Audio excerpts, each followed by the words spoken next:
Oke teman-teman, jadi di video kali ini aku akan menjelaskan tentang VLOOKUP ya. Nah, di sini VLOOKUP ini agak sedikit beda sama yang lain ya. Ini aku tambahkan nomor SKU karena ini sebenarnya in real world ini sangat membantu teman-teman. Kalau yang kemarin tadi kan ini masih tabel yang belum begitu spesifik kan. Nah, sedangkan yang di VLOOKUP ini kita butuh data kayak nomor SKU ini untuk bisa lebih spesifik teman-teman. Nah, maksudnya spesifik tuh gimana? Contohnya nih, ini kan ada banyak produk. Nah, untuk contohnya aja kaos merah, ini nomor SKU-nya akan sama dengan penjualan yang setelahnya nih, kaos merah. Ini kan ini data barang yang terjual. Bisa jadi ini kayak hari ke-1, hari kedua, atau jam 5 pagi, jam 6 pagi, terus ini jam 10 pagi gitu. Jadi cuman beda waktu aja, tapi yang terjual sama nih barangnya. Which is, berarti nomor SKU-nya sama kan? Nggak mungkin nih kaos merah, ini nomor SKU-nya beda. Wah, itu kalau udah beda berarti datanya bermasalah teman-teman, anomali gitu. Jadi ini harus teman-teman pahami supaya nanti untuk mencari datanya kita nggak mencari data yang benar-benar cuman kaos aja. Kalau kaos kan ada banyak nih, harusnya kaos merah dan kaos hijau ini harus beda SKU ya teman-teman ya. In real world harus beda SKU supaya membantu kita untuk menghitung apa yang perlu dicari. Nah, sekarang di VLOOKUP ini kita akan ada dua barang nih biasanya nih, atau dua hal yang akan kita pelajari, yaitu pertama data yang dicari, which is to nomor SKU-nya. Ini sangat membantu ya nomor SKU-nya ya. Setelah itu apa yang dicari? Harga. Jadi data yang dicari sama apa yang dicari ini beda. Kita butuhnya harga nih, tapi data yang dicari adalah nomor SKU. Jadi data yang dicari itu ini teman-teman ya, aku jelaskan berkali-kali nih biar teman-teman paham. Tapi yang kita ingin munculin atau apa yang dicari itu adalah harga gitu. Nah, sekarang ini yang tidak terjual ini bisa diabaikan aja sih teman-teman, karena ya biasanya kalau nggak diterjual juga nggak akan dimasukkan di sini kan. Jadi kita cuma benar-benar cari data yang dicari itu yang terjual aja. Nah, itu ini kita hapus aja ya.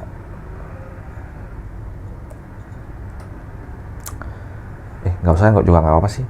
Nah, sekarang kita masukkan aja di sini. Ini sebenarnya inputan ya. Jadi inputan ini nggak akan ada rumusnya. Rumusnya kita cari di yang apa yang dicari atau harganya gitu. Jadi VLOOKUP. Nah, sekarang ada search key. Search key kan biasanya orang masukin di sini kan. Tapi yang aku masukin adalah yang di sini. Ini contohnya aja ya. SKU yang mau kita cari itu misalnya topi merah nih. Ya udah kita masukkan di sini SKU-nya ya. Nah, sekarang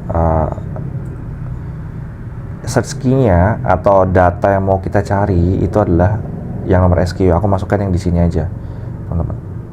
Masukkan yang di sini. Terus kita masukkan range-nya. Seperti yang aku jelasin kemarin ya, range itu berarti semuanya, the whole-nya. Tapi totalnya ini nggak usah sih, kalau menurutku ya. Nah, setelah itu ini boleh di lock, boleh nggak di lock ya teman-teman ya. Jadi definisi di lock ini aku klik FNF4. Teman-teman mau pakai MacBook, mau pakai Windows, FNF4. Maksudnya di lock ini gimana teman-teman? Nanti akan aku jelasin.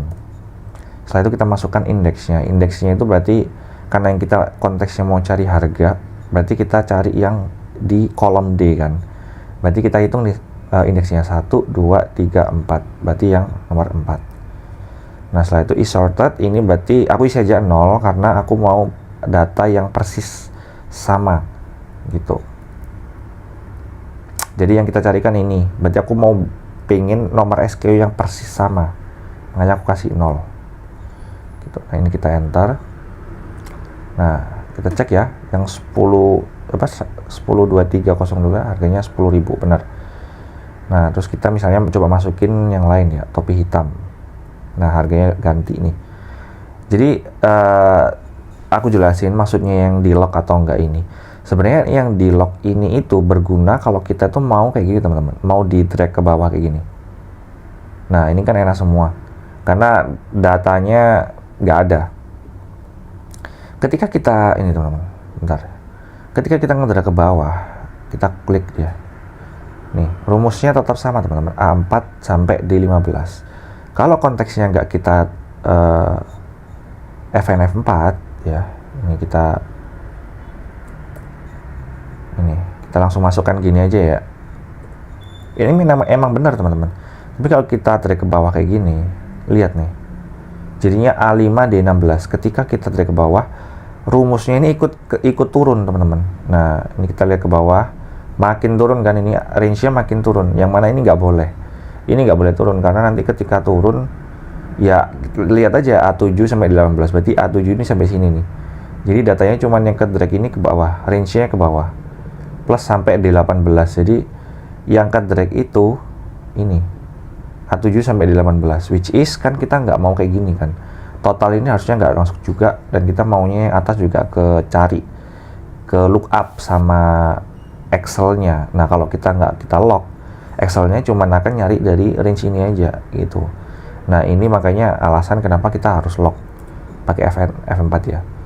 Jadi kita lock datanya. Orang-orang kan pasti tanya, Kak ini kenapa harus di lock ya? Supaya ketika kita drag ke bawah kayak gini, konteksnya karena ini kan nggak ke drag ke bawah. Kalaupun teman-teman mau di drag ke bawah, itu datanya tetap sama gitu. Jadi nggak ikutan turun kayak tadi. Range-nya itu nggak ikutan turun teman-teman gitu. Itu juga berguna ya. Kalau semisal kita ini kita ini mau cari sesuatu ini turun terus teman-teman. Jadi misalnya nih, ini kita copy ya, ini kita paste. Nah ini kan, ini belum aku lock ya. Nah sekarang akan aku coba lock. Nah ini di lock, range-nya di lock. Terus kalau yang ini ya, ini nggak perlu di lock nih, FL5 nya nggak perlu di lock, karena kita kalau ke drag ke bawah, kita juga mau ininya ganti juga teman-teman. Coba ya. Nah kan bener ya, ini sama 991 10500.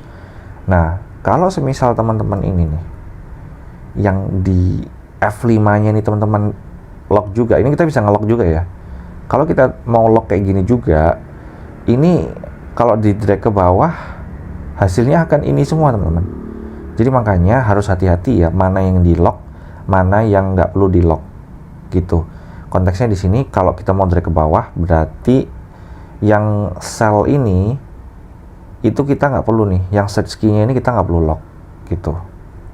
Ini sebagai pengetahuan aja sih teman-teman. Jadi nanti teman-teman bisa lebih paham lagi gitu. Kita drag ke bawah, harusnya ganti semua. Nah seperti itu teman-teman ya. Jadi VLOOKUP itu yang teman-teman harus memahami ini dulu nih. Jadi data yang dicari, which is itu variabelnya ya biasanya ya. Variabel itu masukannya. Jadi kita mau masukin data manapun, misalnya ini nih, data manapun itu dia akan ganti gitu.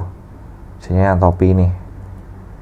Jadi dia akan selalu berganti kalau data yang dicari atau variabelnya. Terus apa yang dicari? Apa yang dicari itu bisa jadi harga, bisa jadi tanggal, bisa jadi apapun itu gitu. Jadi kita mencari data ini, terus habis gitu yang dicari apa, bisa jadi harga, bisa jadi apa gitu. Atau misalnya ini warna, kita juga bisa nih cari warna. Jadi coba ya, ini benar-benar spontan nih. Jadi search key-nya kita tetap masukin yang data yang dicari gitu, which is ini. Terus range-nya seperti biasa ya, ini semuanya kita bisa lock, bisa nggak lock, di lock juga nggak apa-apa untuk yang sekarang.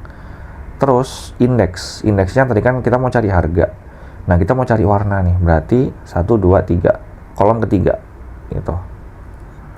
Terus kita mau cari yang exactly sama, kita kasih 0.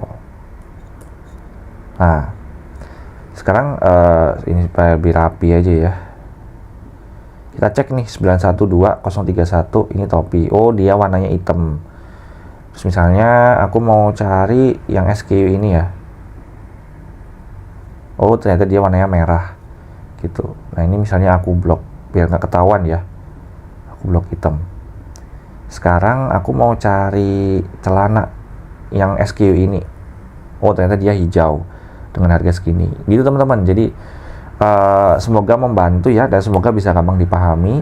Kalau nggak paham nanti tanya aja. Oke, thank you.